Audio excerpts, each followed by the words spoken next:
This is Biography.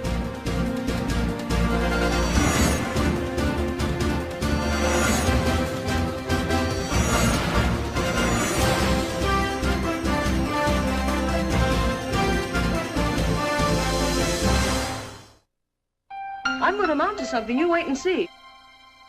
She was one of Hollywood's most beautiful and promising talents. She just had a stunning radiance. She glowed from within. You cannot take your eyes off of her.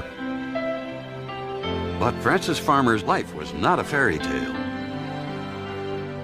Her meteoric rise to the top was cut short by a debilitating addiction to alcohol, numerous arrests, and years of confinement in a mental institution. I don't think that anyone has risen so fast or fallen as fast as Frances in the history of Hollywood. It would be hard to survive everything that she went through with your spirit and intelligence intact. But she had tremendous personal strength and reserve. She was a real warrior.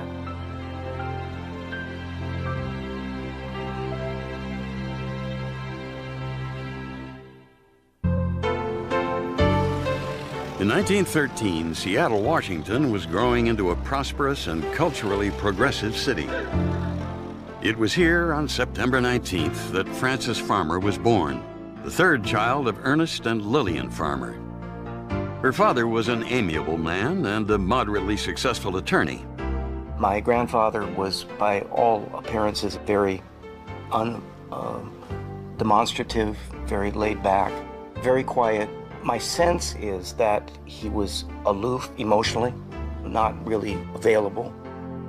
Lillian Farmer was a headstrong woman whose volatile temperament overwhelmed that of her meek husband. When Frances was 4, her parents separated. For the next 7 years, she was repeatedly uprooted as Lillian moved her children from one town to another in California.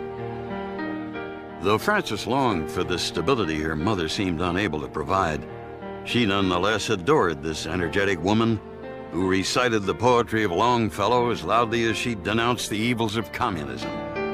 Frances was crazy about her, but she never got very much demonstrations of love in return. One of her slogans was, be yourself and make up your mind and act on it. By the time they returned to Seattle in 1925, Frances was a 12-year-old tomboy. Athletic, intelligent, fiercely independent, she loved weekend visits with her father, clowning around with her siblings, and writing poetry. 2 years later, Frances enrolled in West Seattle High, where she joined the hockey, tumbling, and volleyball teams, became a champion debater, a member of the yearbook and newspaper staff, and even found time to appear in school plays. Frances was maturing into a strong-featured, unconventional beauty. But though she was one of the busiest girls on campus, she remained a loner who rarely socialized with her classmates. It's very interesting to see her yearbook photos because even in the group photos, she's kind of off to the side. I don't think she had a lot of close friends. She tended to keep to herself.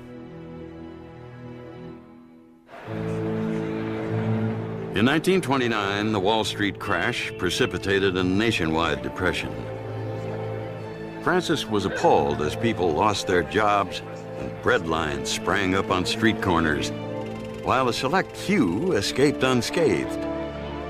Along with thousands of other young intellectuals, she began to question the country's capitalistic society and started to think about the advantages of socialism.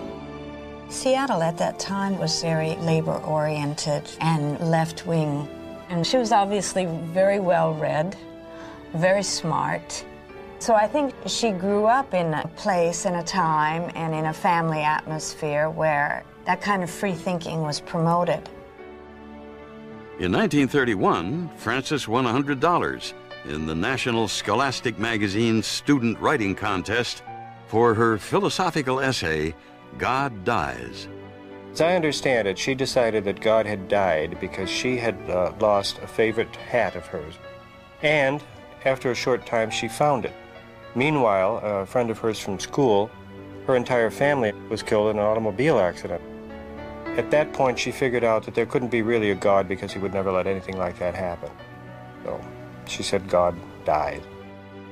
You could tell at 16 this was somebody who was trying to figure things out. She wasn't just kind of a happy-go-lucky teenage girl who was, you know, wearing bobby socks and going on dates. And she was really trying to think things through and find her place in it all. The thoughtful teenager underestimated the furor her composition would stir up.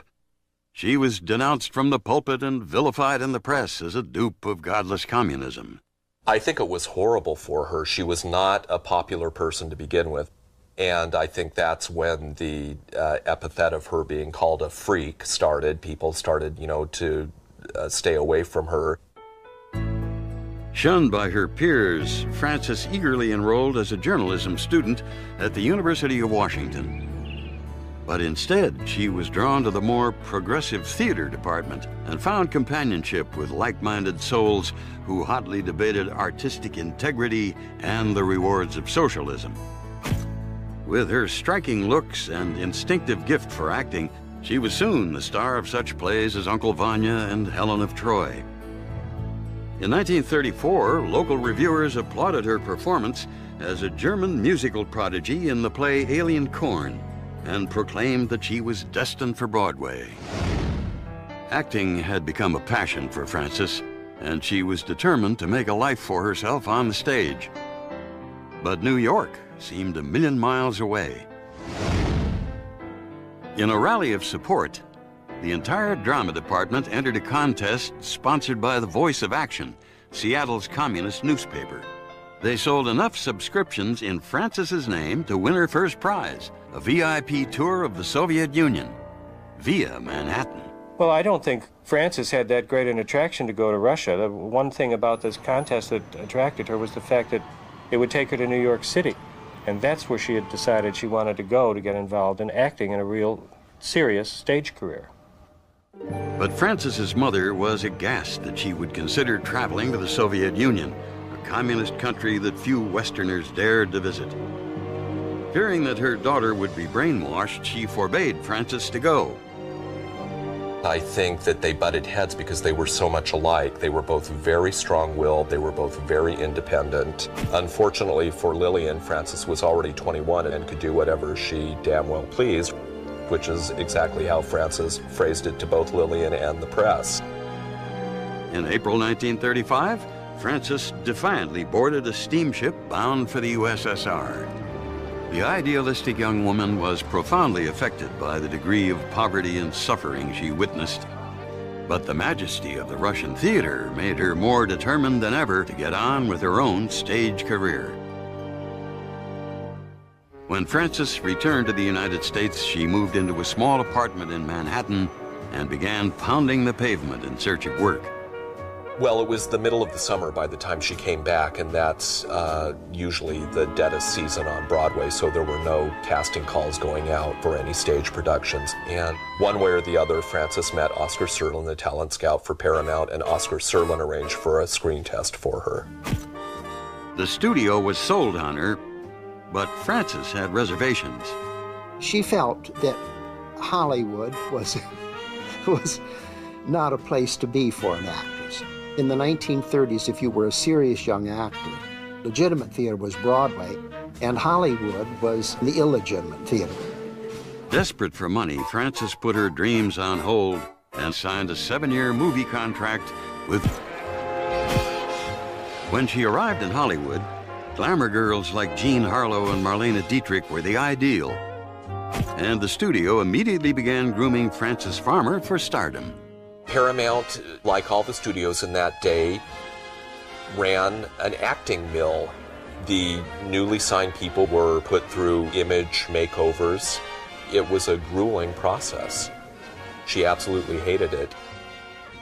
Her comment when she saw herself after her first press photos was, "Well, Miss Farmer, it's definitely not you."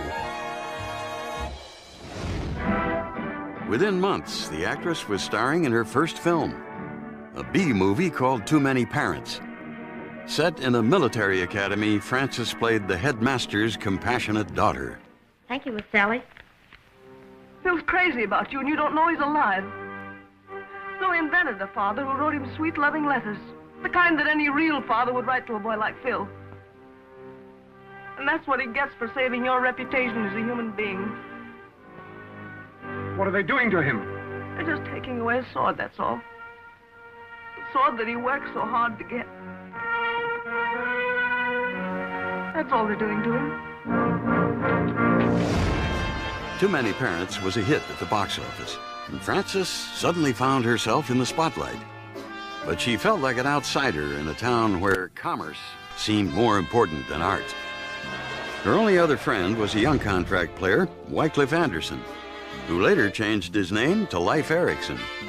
Well, they were in classes together, and they realized that they liked acting together. She had developed a very real attraction, if not a deep-seated love, for Erikson. By that point, the studio was trying to get her to go out on publicity dates with all of the young men that had been signed there. And so she saw him as kind of a security blanket in terms of protecting herself from having to go out on these horrible publicity dates. On February 8, 1936, the couple eloped to Yuma, Arizona. In only 5 months, the dissident from Seattle had been transformed into a rising star with a handsome new husband. But Frances Farmer's dreams extended far beyond the boundaries of Hollywood, and her willful ambition would soon take her to the brink of disaster. It's good coffee. Considering that I didn't make it myself. Why don't you stay on, and then tomorrow you could make it. I thought you were trying to get rid of me. In 1936, Paramount cast Frances Farmer in an A-list comedy, Rhythm on the Range, starring Bing Crosby and Martha Raye. Frances lit up the screen, playing a rich girl on the run. Tell me, do you often go around picking up cars like this? Oh, that's the only way I ever get a car. On impulse. See it and take it. That's me. Don't the police ever bother you? Oh, quit arguing. 3 can ride as cheaply as 1. Listen, why don't you tell me where you got this thing? Maybe I can square it. You don't know it, but doggone it, you're being a criminal. Oh, yes. And your bull is being an accessory. Rhythm on the Range was one of the year's top box office hits. Director Howard Hawks was so impressed with the 23-year-old's accomplished performance, he cast her in a challenging dual role in Samuel Goldwyn's drama, Come and Get It. The picture was based on Edna Ferber's best-selling novel about 2 generations of Wisconsin loggers, and Frances starred as both a tough saloon singer and her own innocent daughter. Frances blossomed under Hawks' open, collaborative style of directing, and she was thrilled when he welcomed her opinion on everything from dialogue to costume design. But shortly after production began, Hawks was fired over a creative dispute with the studio and replaced by William Wyler. When Wyler belittled and rejected her suggestions, Frances was insulted and waged an all-out war with the director. She'd go to the mat on everything, and that was just her nature. There was so much of her that was difficult in a time when women weren't expected to be difficult, especially in the Hollywood studio system. The pressure on Frances to carry the film was intense. Her impatience and quick temper alienated both cast and crew. Still, Frances turned in a riveting performance. Why can't you go home to your folks? Because well, if you must know, there's just 165 reasons why I can't go home. And all of them are dollars. Railroad fare, huh? Ain't that enough? You think that kind of money grows on trees? Mine did. Now look, here's enough for your railroad fare and some to tide you over until you get yourself a decent job. I get $2 too. What's the catch? No catch. I like you. Hey, you may look all right to the naked eye, but you better stop drinking. And you better take care of his money for him. The film also provided her with a showcase for her rich contralto singing voice. Sat and piped, I heard him sing, singing of me. Come and Get It premiered in Frances's hometown at Seattle's Liberty Theater. Lillian was ecstatic when Frances became a movie star. This was the best of all worlds for Lillian. It was publicity, my daughter is famous, there's money coming into the house. This was one of the few times that Frances and Lillian really got along. The young actress was paraded through town like a visiting dignitary. It appeared her past transgressions had been forgotten, but Frances had a long memory. She meets one of the people that derided her about her essay back in high school, and this person is fawning all over her, and she just looks at him and says, "Don't you remember me? I'm the freak from West Seattle High," and storms off. Come and Get It was a smash hit, and Frances was touted as the next Garbo. But studio chief Adolf Zucker was not so sure. While other ingenues eagerly molded themselves into images of living perfection, Frances continued to march to her own drummer. Off the set, she took pride in her unkempt appearance, modest home, and broken-down wreck of a car. She obviously had a great desire to be successful, and yet at the same time, she wasn't willing to do it on their terms. And they were not willing to do it on her terms.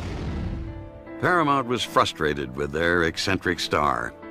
In 1937, they loaned her out to RKO Studios to portray the mistress of real-life tycoon Jim Fisk in The Toast of New York, opposite Edward Arnold and Cary Grant. Frances was excited about the complex part and began extensive historical research.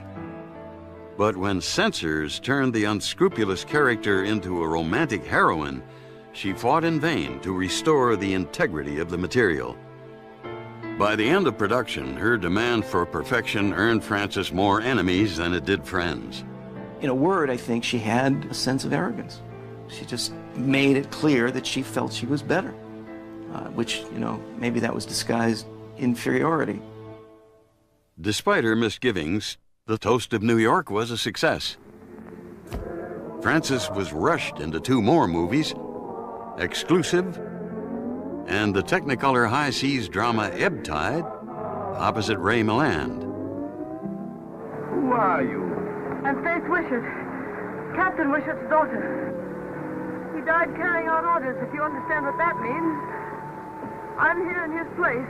He was taking his cargo into Sydney, and that's where it's going now. Oh, yes? Shut up. I've warned you fairly.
Golden Boy ran for an impressive 248 performances. Frances believed she had found a home with the group theater and the love of her life with Clifford Odets. During production, she had embarked on a tempestuous affair with a radical playwright who was married to actress Louise Reiner. She really was in love with Clifford Odets. He used her because he knew that she was flattered by his attention, basically to give money to the group theater to keep them solvent. She finally felt that she was simply being used for her money and her name, so that sense of idealism crashed. Frances's self-esteem and confidence were shattered, and her heart broken when she received a wire from Odets stating, "My wife returns from Europe today, and I feel it is best for us never to see each other again." His breakup was so cruel and caught her so off guard. I think she felt very betrayed. because it wasn't just like a sexual or a romantic betrayal, but it was also a professional one, an artistic one. So all the things that were important, I think, in her life at that time, he really did a number on her. Demoralized, Frances began drinking heavily. She returned to California, her commitment to Paramount and her estranged husband. In 1938, she and Life shared the screen in Ride a Crooked Mile. But halfway through the shoot, the 25-year-old discovered she was pregnant. Erickson completely freaked out because he thought this was going to put the kibosh on his burgeoning career and urged her to have an abortion, which she did. It resulted in her never being able to be pregnant again. Frances was angry and bitter over the outcome. She decided to divorce Life and return to New York and the Group Theater for 2 more shows. Both of them were resounding flops and shook Frances's confidence right down to the ground. Again, it found her in New York, alone, barricaded in her apartment and drinking. Hoping to get her career back on track, Frances signed on for a Theater Guild production of The Fifth Column. She tried to get going into this play. She tried to get ready for the rehearsal. She tried to gear herself up for it. But she reached a point where she just knew she couldn't do it, and she resigned. Actors Equity fined Frances $1,500. She was blamed for the show's failure and found herself an outcast in New York theater circles. She realized she would have to cave in to conventionality if she wanted to survive. But for Frances Farmer, conformity was a 4-letter word.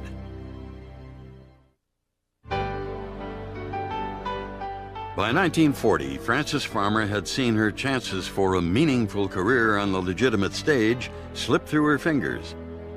At the age of 27, Frances decided she had no choice but to make a life for herself in Hollywood. In an effort to live up to studio expectations, she bought clothes befitting a movie star and rented a lavish house on the beach. Her return was well publicized, and she quietly endured the public wrist slapping. But Frances's compliance went unrewarded. Over the next 2 years, Hollywood's one-time Golden Girl was cast in supporting roles in a series of run-of-the-mill films. Frances was drained by her unsuccessful efforts to reclaim her career. She began taking amphetamines, which were commonly prescribed for depression. The combination of drugs and alcohol only made her behavior more reckless. I think there is a kind of personality shift that happens with alcoholics, at least some alcoholics, and Frances definitely fit that mold. When she was sober, she was elegant and graceful, and you would never hear a off-color remark. But when she was drinking, you would think it was a truck driver. In 1942, despite her questionable reputation, 20th Century Fox borrowed Frances for the supporting role of a conniving beauty in Son of Fury, starring George Sanders and Tyrone Power. A strange fellow, Ben. Moody, quick to take offense. What would you say, for instance, if you were to learn who told me that I'd find him at the George and Crown the night that he was arrested? What would you say to that, my dear? You wouldn't dare. Wouldn't I? And even if you did, he wouldn't believe you. Why do you think he came back? For revenge? No, for me. He loves me. All his life he's worshipped me. He'll do anything I ask him, believe anything I tell him, even if you were to swear to him on a Bible. Ben, you mustn't believe what he says. It isn't true, Ben. It isn't true. Although Son of Fury was a box office hit, Frances spent a long, lonely year before she was cast in her next project, Take a Letter, Darling. Unfortunately, her drinking was now out of control, and when she failed to show up for rehearsals, she was fired. By the fall of 1942, the United States had been at war for almost a year, and blackout laws were strictly enforced. One night, Frances was stopped by a highway patrolman for driving with her lights on high beam in a dim-out zone. When the officer tried to ticket her, Frances spat out, "You bore me," and took off, pursued by the irate officer. She was hauled into night court, given a suspended sentence of 180 days in jail for drunken driving and put on 2 years probation. The news spread through Hollywood like wildfire. Paramount cancels her contract. She's high and dry. No money, no career. She was frantic. In 1943, Frances was living in a room at the Knickerbocker Hotel and reduced to working for one of Hollywood's Poverty Row studios, Monogram Pictures, in a film called No Escape. She's pretty much hit rock bottom. She evidently on the set sees imaginary people, an imaginary dog that she keeps shooing away. She keeps breaking out in singing at inappropriate moments. The situation came to a head when Frances lost her temper and hit her hairdresser, Edna Burge, with a hairbrush, dislocating her jaw. When Burge pressed charges, authorities discovered that there was already an arrest warrant out for Frances, who still owed $250 on her drunk driving charge. Police officers barged into her hotel room while she was sound asleep in the nude, and all hell broke loose. Knock the doors down. She runs naked into the bathroom, locks that door. They knock that down. And because of an alcoholic blackout, she doesn't realize what has happened. She doesn't really remember why they're here. Why are they doing this to me? They drag her out through the lobby, and again, there are the photographers, and the headlines are just the most unsavory that you can imagine.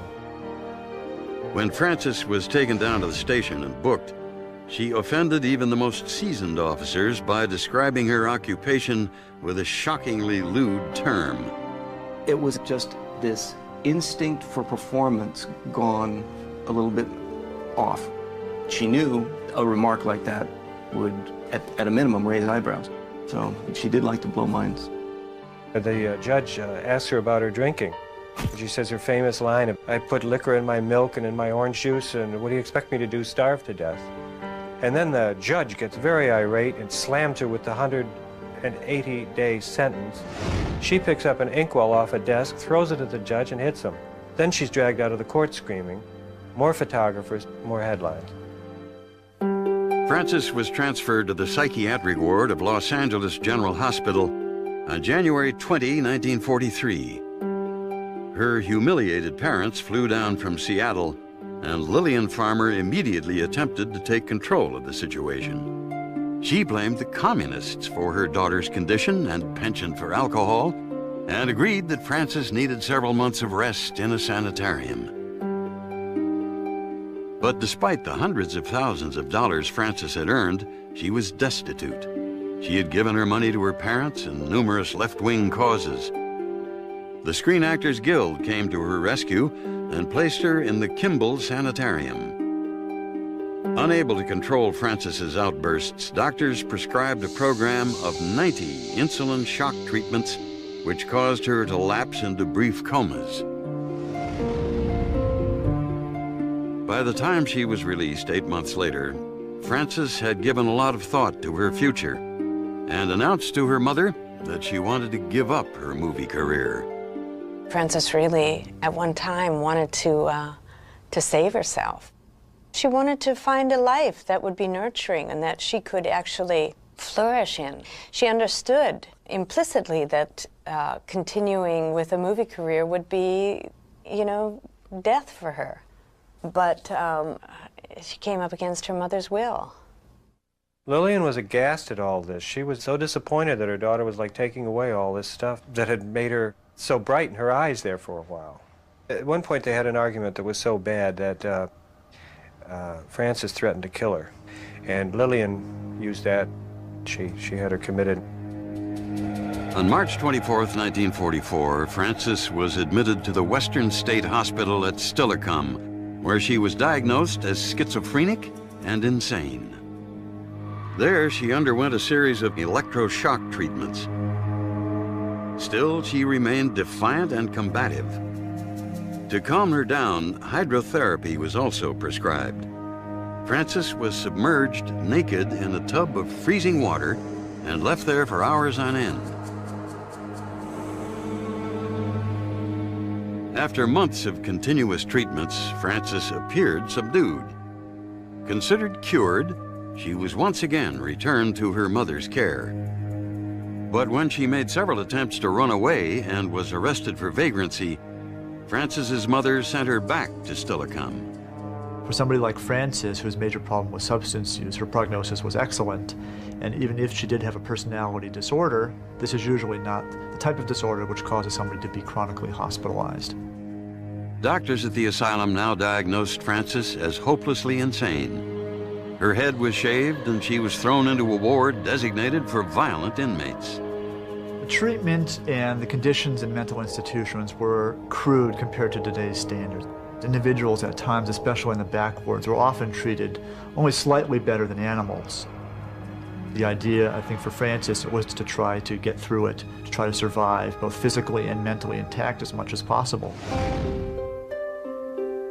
In 1950, after nearly 5 years in a mental institution, Frances was released into the legal custody of her mother so that she could act as a nursemaid to her ailing parents. On March 25th, 36-year-old Frances Farmer returned to the house in Seattle, where she lived, for all intents and purposes, under house arrest. By 1953, Frances Farmer had spent 3 long years caring for her aging parents and living with the fear that her mother could have her recommitted. I think probably her spirit was broken. I mean, if you're not crazy before you go into 5 years of a snake pit, you're going to be a little bit whacked when you come out. She seemed beaten and resentful for it at the same time.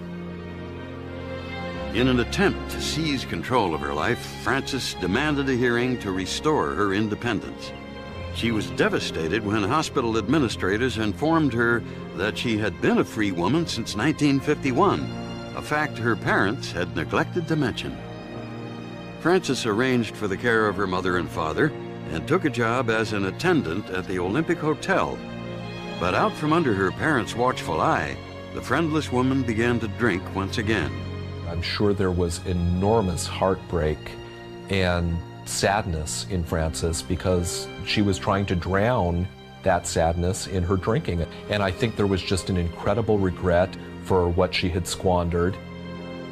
Seeking stability through marriage, in 1954, Frances impetuously wed a civil engineer named Alfred Lobley. But after 6 unhappy months, the 42-year-old left her husband and quietly settled in Eureka, California, under her former name, Frances Anderson. She took a room in a boarding house, a job as a secretary at a photography studio, and attended Mass every Sunday. But Frances's life out of the spotlight wouldn't last for long. In 1957, she met Lee Mikesell. He was a traveling salesman, and he becomes obsessed with her.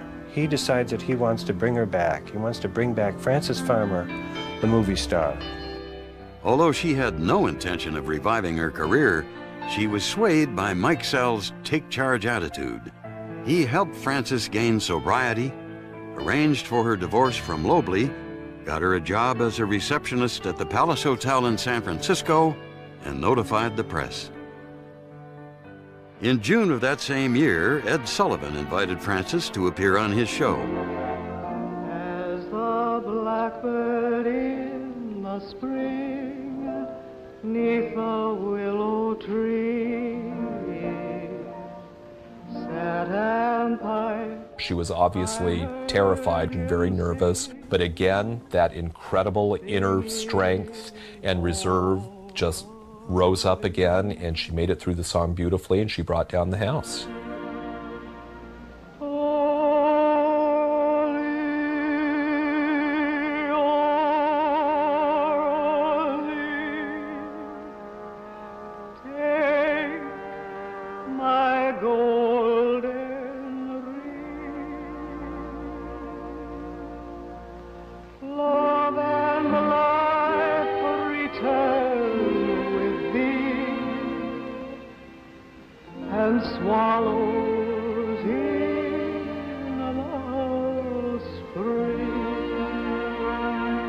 Once she was convinced that the reaction from the Ed Sullivan Show was really as warm and as caring as it turned out to be, she was quite willing to come back, knowing that the people really did want her. Almost overnight, Frances was being offered work in regional theater and television. In 1958, Ralph Edwards invited her to be the subject of his hit show, This Is Your Life. But Frances was unprepared for the difficulty of reliving her past in front of millions of viewers. On the sound stages, your brilliant mind fails you now, and you become more and more uncooperative, less and less competent. Resentment against you mounts in all quarters until no more parts are offered you. In loneliness and despair, you turn to drink. You can see the painful memories it dredges up, and you can see some tremendous anger flit across her face. But it seemed very exploitive, which it was. Other stories accused you of being an alcoholic. Were you, Frances? No, I was never an alcoholic. Did you ever use dope? No. If you watch closely, you can see the tears well up in her eye. She bites her lip heavily. You can see the torment she's going through. That same year, after entering into a marriage of convenience with Mike Sell, Frances accepted a minor role in the teen movie The Party Crashers. The experience was disappointing and unsatisfying, but the actress felt revitalized when she returned to the stage with the touring company of the Chalk Garden. While performing in Indianapolis, Frances was offered her own show on a local TV station in which she would introduce the afternoon movie and interview visiting celebrities. Leaving her husband behind, she transformed herself into the elegant hostess of Frances Farmer Presents. Well, Marilyn and Louise Schacht, I think, first of all, I want to say what a wonderful day it's been for us as judges being here watching this contest. It was an ideal world for her because she was a hometown celebrity. They were respectful of her privacy, and she was working regularly. She had a great amount of self-esteem. Those were good years for her. 45-year-old Frances began taking pride in her new life. She was named Indiana's Businesswoman of the Year and struck up a close friendship with a woman named Jean Radcliffe. It was a wonderful relationship for her, and she was finally living a life that had some semblance of normality to it. In 1962, Frances was honored to be named Actress in Residence at Purdue University, and over the next few years appeared in a series of classic plays. I felt she was very imaginative. I know she was sensitive, and she could have a quality that they many, many years ago in the theater called spirit and fire, which was that wonderful kind of charismatic thing. But despite her amazing turnaround, Frances was unable to overcome her addiction to alcohol, and in 1964 she was fired from her television show. Making the best of a bad situation, she and Jean moved into a farmhouse outside town, and for the first time in her life, Frances formed a close circle of friends. Frances and Jean, with no money at all, had turned it into a show place. It was warm, inviting, eclectic, and we just spent every weekend with them. Over the next 3 years, Frances was content giving poetry readings, making plans to establish Indianapolis's first repertory company, and working on her autobiography. It was a peaceful and productive period, and her demons seemed at bay. I feel very strongly that if this woman had a place to work and she was doing something that she really respected and loved, if she had that, I think she would have been a very, very happy person. But in April 1970, Frances was diagnosed with cancer of the esophagus. 3 months later, she was admitted to the charity ward of Indianapolis Community Hospital. I remember seeing her one afternoon, and I had gone up the stairs and she didn't know I was there, and the light was hitting her, the sunlight was hitting her just right, and she looked like a young girl, and she was radiant, and I could tell that she was happy, and she wasn't afraid, and she wasn't fearful of facing her own mortality. On August 1st, Frances Farmer died of cancer. She was 56 years old. But Frances's story didn't end there. In the years to come, she would achieve in death the fame more lasting than anything she had known in her lifetime. In 1972, 2 years after her death, Frances Farmer's autobiography, Will There Really Be a Morning?, appeared in bookstores throughout the country. Rumors circulated that Jean Ratcliffe had taken over writing Frances's original manuscript and finished it in the first person. I think that Jean embellished all of the business about the Steilacoom, the mad ward, and the lesbian attack, and all of these things that was from her mind, and she thought it would enhance a possibility for a sale of a movie. You can hear a couple of voices going in it. And some of the more sensationalized passages don't sound like Frances. To add to the growing controversy, in 1978, William Arnold's biography, Shadowland, was published. This was the first time fans heard about a possible lesbian relationship between Frances and Jean Ratcliffe, and allegations that Frances had been subjected to a lobotomy while at Steilacoom. The doctor's son claims that he's got a photograph of Frances on the gurney, either right before or after the operation. It's a woman on a gurney. I can't say it's not her, I can't say it is her. Well, that's always been the rumor.